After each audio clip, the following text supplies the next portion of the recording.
All right, guys. Today we are talking about funeral preparation. I'm going to divide this up. Once this section is going to be funeral preparation, the other part two will be winding down the estate. So, unfortunately, I've had to deal with this when it's come to people who have done no estate planning. There's no will, there's no life insurance, and you have to pay out of pocket for that. And I've also had to do funerals where there has been some estate planning. There was a will, there was life insurance. I will say that it makes things much easier when there has been some estate planning put in place. And like I said, just to put this out there, when you are grieving your loved one, grief is, grief alone is enough. The last thing you want to have your loved ones go through is the hardship of where are the documents? Can we afford to pay for this?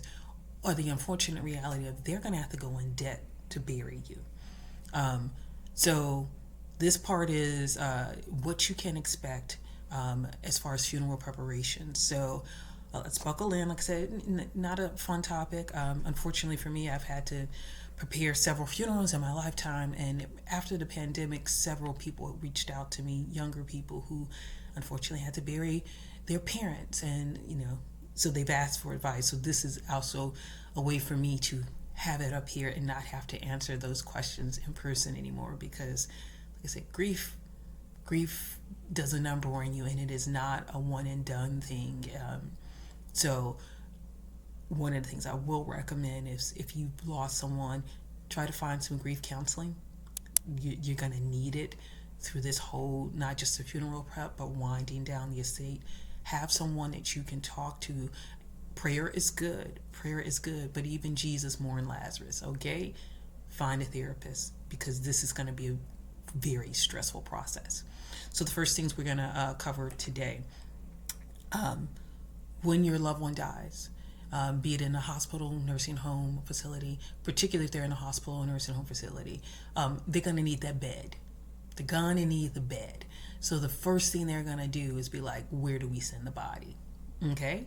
And so this is where the hospital, nursing home facility, if they're at the, there was an accident, they took the body to the morgue, they're going to want to know where to send the body, because they're not holding the body for in an indefinite period of time. So you have about 24, 48 hours to let them know where to send the body. What funeral home should they send the body to?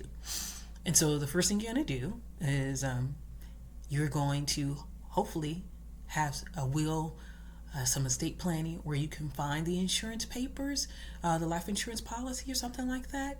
If there is no policy, you want to, you're going to have to, you can call the funeral home and, tell them the person has passed, and then they'll ask what hospital or whatever, so they can pick up the body, and then they will schedule an appointment with you to come in to go over in more detail. If you have life insurance, if the deceased had life insurance and there's been some estate planning, you want to call the life insurance company, inform them that the deceased has passed.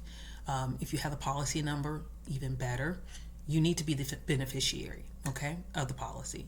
And typically, if there's multiple beneficiaries, like, if it's you and your siblings, they're going to want to get the phone number and contact information for all of the beneficiaries so that they all sign off on this. So if there is a life insurance policy, you call a life insurance company. They will typically give you a claim number. They will ask you what funeral home you intend to send the body to. And typically they will tell you, they will give you instructions on how to inform the funeral home about payment process. Either share the claim number with them, or they'll give you instructions on how that's going to happen. And typically how the insurance company operates is, if you have a claim, they will wait until they've paid out the funeral home or the funeral services, and then after that you will get a check for what's left over. That's typically how they operate. Each insurance provider, probably has some differences, but typically that's how that happens. And here's where you find out if you have a good insurance policy. So when we called the funeral home, they were like, "What insurance do you have?" And we told them the name of the policy. They were like, "Oh, good." They were like, "They are good. They pay out quickly." Because if you don't have a good carrier, here's what can happen. Even though you have life insurance, the funeral home may require a deposit from you because, you know, you've been in a car accident and the person shows you their insurance card and you're like, oh my goodness, not this new rated insurance company that probably ain't gonna pay out. Some life insurers are like that, where they may take months to pay the funeral home. So if that's the case, that's when you will find out whether or not you have a good carrier or not. When the funeral home's like, we might require a deposit. Like I said, just things that you need to be aware of because it will happen. So once you set up the appointment for the insurance for the funeral home to come and pick up the body, they are going to set up an appointment for you to come back. Here's the thing. Be prepared for this to be at least 2 to 3 hours, okay? Be prepared for this to be time. So, you release the body to the funeral home, and then this is where, hopefully, like I said, if there was a will or some type of estate planning, your loved one that's passed on told you whether or not they want to be cremated or whether or not they wanted to be embalmed and have a regular funeral. If you want an open casket funeral, then, there's no cremation. Cremation is much cheaper. So just, I know people tend to, after someone dies, they put on this big pomp and circumstance. My dad was always like, do not make the undertaker rich after I die. You do not do that. The average cost of a funeral is around $8,000 to $10,000.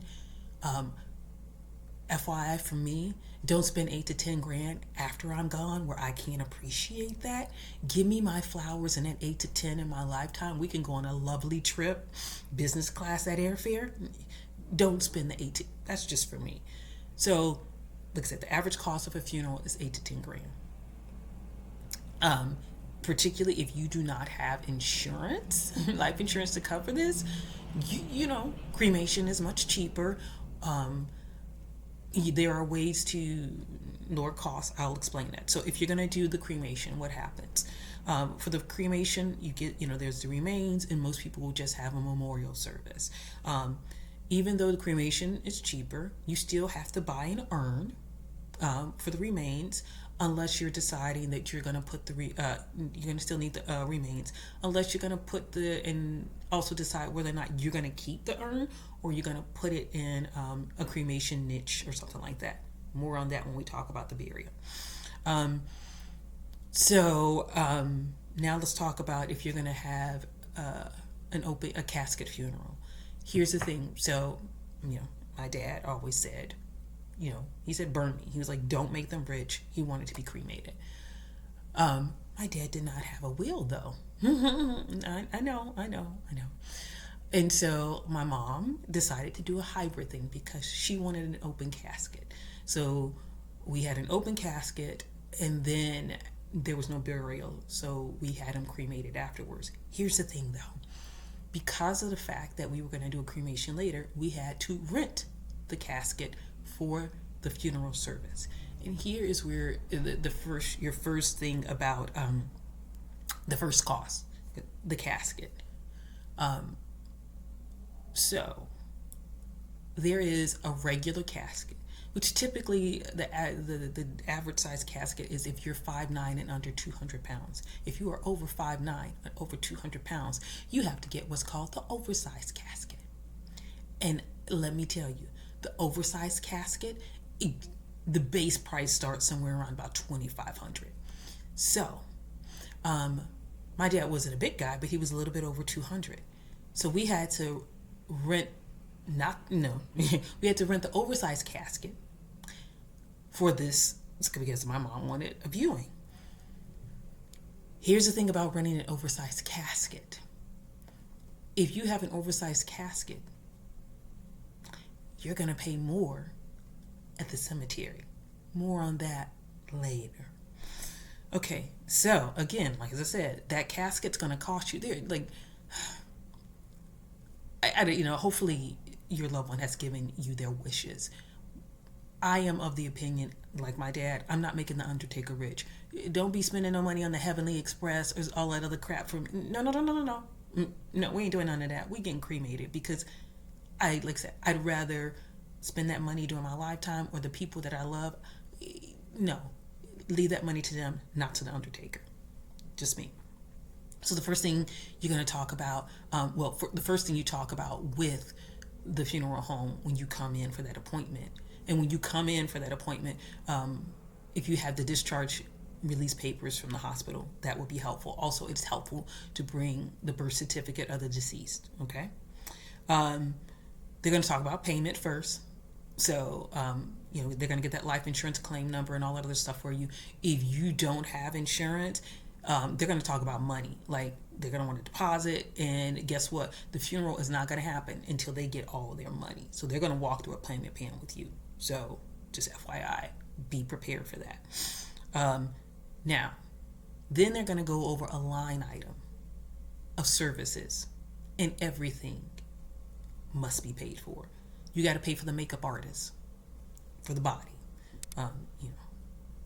In our community, it's always who did the body. You have to pay for, tell them how many death certificates you want. Typically the county sends a death certificate to the funeral home, and then the funeral home sends it to you like a couple of weeks after the funeral. So I always recommend that if there are multiple siblings, have everyone get a death certificate to avoid problems down the line. Programs, the funeral program, this is costly.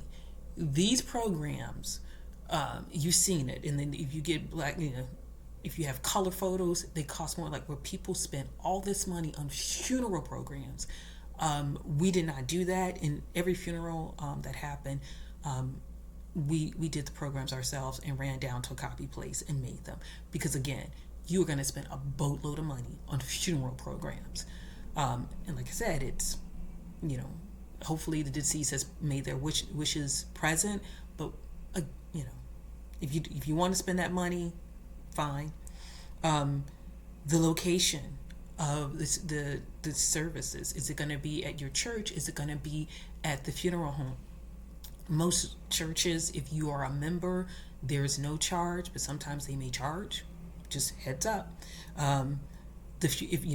Funeral home, if it's going to be there, that's a line item. Who's going to officiate the service? Is it going to be your pastor, or is it going to be the funeral home? That's another line item. If it is, like some churches, if you remember, the pastor doesn't charge for officiating. If your loved one has not been a member of the church, like, it's your grandma's son that only shows up Easter, Christmas type thing, they may charge you. Be aware of that. Flowers gonna get you all the time. We did not do flowers through the funeral home. We went to your online service, and that's where we got our flowers. You can also check your grocery store. Like I said, the markup is insane. It is insane. Music. If you're at a church, most of the time the church will have a choir or somebody like that sing for you. If not, and you're having the service at the funeral home, there's a line item for musicians. What did Rhonda do? Rhonda made my mom's favorite playlist of church songs. We did that. Same thing, for Dad. No. Look, I'm just warning you. The other thing that the funeral home's going to want to know is if there's going to be a burial afterwards. What cemetery are you using? Because they need to, make arrangements for after the funeral, taking, if you guys are going to have the processional, where is that going to happen? Let me back up for 1 second. Oh, no, we'll go here. So we're going to want to know, where is that going to happen? And this is where the casket situation comes back to haunt you. So if you have an oversized casket, and this is where the funeral home informed me, they were like, so You guys, for my mother, we cremated my dad. My mom, don't burn me, don't burn me. If you watch the Power of Attorney thing, you get the joke. So my mom wanted to have regular funeral service with a viewing. Oh, and that's the other thing. Are you going to have a visitation and a viewing? You need to let them know those, and those times and dates have to be set. So is there going to be a visitation? Is there going to be a viewing? All that other stuff, you're going to go over all of these things with them. And this is now I'm going to come to the cemetery. So the funeral home for my mom, we had to get an oversized casket for her. And the funeral home was like, FYI, you got an oversized casket. When you go to the cemetery, and you're going to have a separate appointment for the cemetery, again, set aside 2 to 3 hours for that. We'll get into that in a second. They were like, when you go to the cemetery, because you have an oversized casket, they're going to make you pay for 2 funeral plots, because the cemetery says 1 plot is for an average size casket. If you have an oversized casket, you're going to pay for two plots. That's where, grave robbers, that term came in, making the undertaker rich. So, also with the funeral home, talk about the repast. Is the repast going to be at the church? Is the repast going to be at the funeral home? Are you going to have the repast someplace else? And the other thing is, who is paying for the food at the repast? If it's at the church, sometimes the church members will handle the food. If it's going to be at a funeral home, then you're going to have to pay for catering. If it's going to be someplace else, again, it's going to be a day. So you will be in contact with the funeral home. Also, they will inform you of the clothing that you will need to bring for the deceased. There's a line item. This is going to the funeral home. If you went to go buy a car and you see all those things you're going to have a list that long. So just be prepared. The next thing you need to be thinking about, after you leave the funeral home, you should have already called and made an appointment for the cemetery. Now, even if you're doing cremation, some people want to keep the urn at home. Other people are like, no, even though I'm cremated, I still want to be at the cemetery so people can come visit me. So there are options for cremation. You've seen the mausoleums, which are almost just expensive as buying a plot. And there's the cremation niches. Here's FYI. The nicer, like the mausoleums, super expensive. The cremation niches, less expensive. Tip to the wise. The cremation niches that are in view, it's kind of like when you go to the grocery store, what's at eye level is the most expensive product. The cheaper products are either above or below. Same thing for the cremation niches. The higher you go, the cheaper they are, or the lower, the cheaper. Right? Eye level, more expensive. The mausoleums, woohoo! When it's similarly, if you're purchasing a plot at the cemetery, the one that's by the wonderful tree or the brook or it's very scenic, you're paying more money for that. What we did, I'm like, okay, where's the one by the fence? The one that's a little bit further out the way. I'm just saying, particularly if you're on a budget, they're going to try to get you and be like, oh, this one's under a shaded tree. Well, they're not there. They're not there. They don't get to appreciate the shade or hear the rolling brook. There's someplace better, hopefully. So that was, conversation. My husband was like, no, we are not paying for, where's the least expensive plot? Particularly because we have to pay for 2. We have to pay for 2 plots. So this is just, something, this is the whole funeral, and there's more involved of it, but this is just the basics. And like I said, if the deceased did not have a will or needs life insurance or estate planning, God bless you, because that is going to add to your grief, to your stress, to your trauma. Particularly once you start to do the winding down of the estate, and that is part 2. hang in there. And like I said, if you have lost a loved one and you're going through this process, please, to maintain your own emotional and mental sanity, because like I said, grief is and it is not linear. It comes and it goes. You need to make sure, like I said, this is, like, the grief alone is stressful. Dealing with the funeral home and cemetery may cause you to lose your mind, which is why I was like, make sure that you have some type of support throughout this process.